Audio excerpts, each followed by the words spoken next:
Assalamualaikum warahmatullahi wabarakatuh. Nama saya Namira dari kelas 10A. Di sini saya akan menjelaskan tentang analisis rencana perlindungan hutan. Dalam pelaksanaan perlindungan hutan, perlu adanya rencana yang tersusun secara sistematis. Di antaranya meliputi 1. Penyusunan rencana kerja. Rencana kerja perlindungan dan pengamanan hutan adalah beberapa hal yang perlu diperhatikan. Di antaranya, A. Mengumpulkan informasi dan bahan. B. Mengolah data untuk menyusun rencana kerja. C. Membuat rencana kerja. D. Mempresentasikan konsep rencana kerja. E. Menyempurnakan konsep. 2. Klasifikasi rencana kerja. Rencana kerja perlu diklasifikasikan sebagai acuan dalam jadwal pelaksanaan kegiatan yang meliputi A. Rencana kerja dalam tahunan. Dalam rencana kerja tahunan, memuat kegiatan-kegiatan yang akan dilaksanakan dalam jangka waktu setahun. Rencana kerja tahunan bersifat umum dan menggambarkan target yang akan dicapai dalam waktu setahun. Rencana kerja semester. Selain rencana kerja tadi, perlu juga rencana kerja semester yang memuat kegiatan-kegiatan yang akan dilaksanakan dalam satu semester. Rencana ini merupakan penjabaran dari rencana tahunan yang bersifat lebih rinci. Rencana kegiatan merupakan penjabaran yang sangat rinci dari setiap kegiatan yang termuat dalam rencana kerja.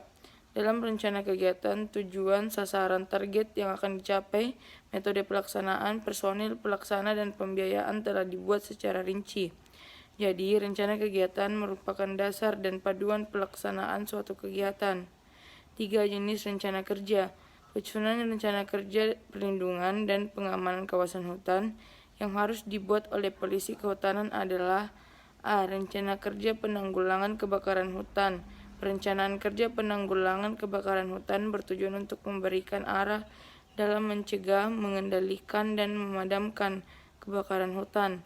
Perencanaan kerja ini meliputi kegiatan sebagai berikut. 1. Inventarisasi sumber air, yaitu kegiatan untuk mengetahui akses dan lokasi sumber air permanen atau sumber air yang masih berair pada saat musim kemarau. Informasi ini sangat diperlukan pada saat terjadi kebakaran hutan yang akan digunakan sebagai sumber air dalam pelaksanaan pemadaman. 2. Inventarisasi pemukiman di kawasan hutan, yaitu untuk mengetahui tipe aktivitas masyarakat yang memungkinkan menjadi sumber api dalam kebakaran hutan. Selain itu, juga untuk mengetahui jumlah masyarakat yang dapat menjadi tenaga dalam penanggulangan kebakaran hutan. Inventarisasi perdagangan di sekitar kawasan hutan, yaitu bertujuan untuk mengetahui lokasi-lokasi yang biasanya menjadi aktivitas masyarakat yang memungkinkan menjadi sumber api kebakaran. Inventarisasi tegakan hutan. Kegiatan ini bertujuan untuk mengetahui potensi bahan bakar. 5. Patroli kehutanan, yaitu kegiatan perondaan untuk mencegah kebakaran hutan dan memadamkan nyala api sedini mungkin untuk menghindari kebakaran hutan. Pemadaman api yaitu tindakan yang harus segera dilaksanakan bila terjadi kebakaran hutan. B. Rencana kerja penanggulangan hasil pencurian hutan.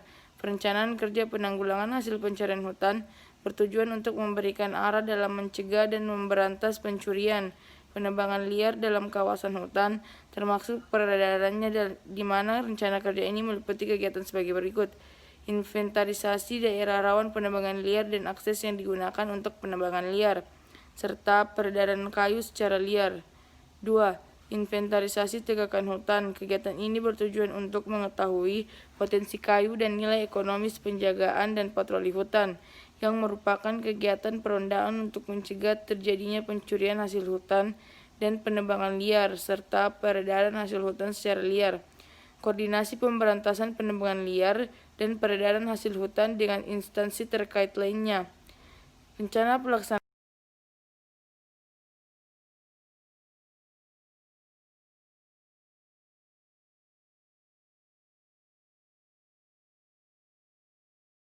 hutan yang termasuk penanggulangan perambahan hutan, diantaranya yaitu 1. Inventarisasi ladang dan pemukiman dalam hutan.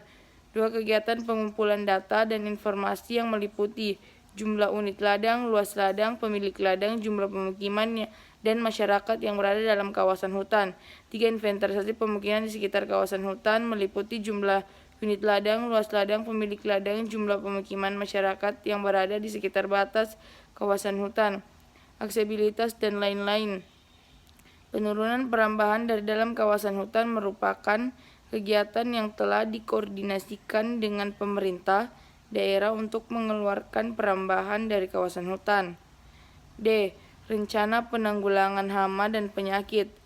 Kegiatan yang meliputi penanggulangan hama dan penyakit di kawasan hutan diantaranya adalah 1. Inventarisasi tumbuhan aksiotik. Kegiatan ini bertujuan untuk mengetahui jenis tumbuhan yang tidak asli setempat yang memungkinkan menjadi gulma bagi tanaman lain. Inventarisasi satwa eksotik. Kegiatan pengumpulan bahan dan informasi yang berkaitan dengan adanya satwa bukan lokal yang memungkinkan menjadi sumber hama bagi tanaman hutan. 3. Inventarisasi satwa liar yang populasinya melimpah dan telah menyebabkan kerusakan tegakan hutan. Monitoring kesehatan tegakan hutan dari waktu ke waktu. Sekian penjelasan singkat dari saya. Mohon maaf apabila ada yang salah. Assalamualaikum warahmatullahi wabarakatuh.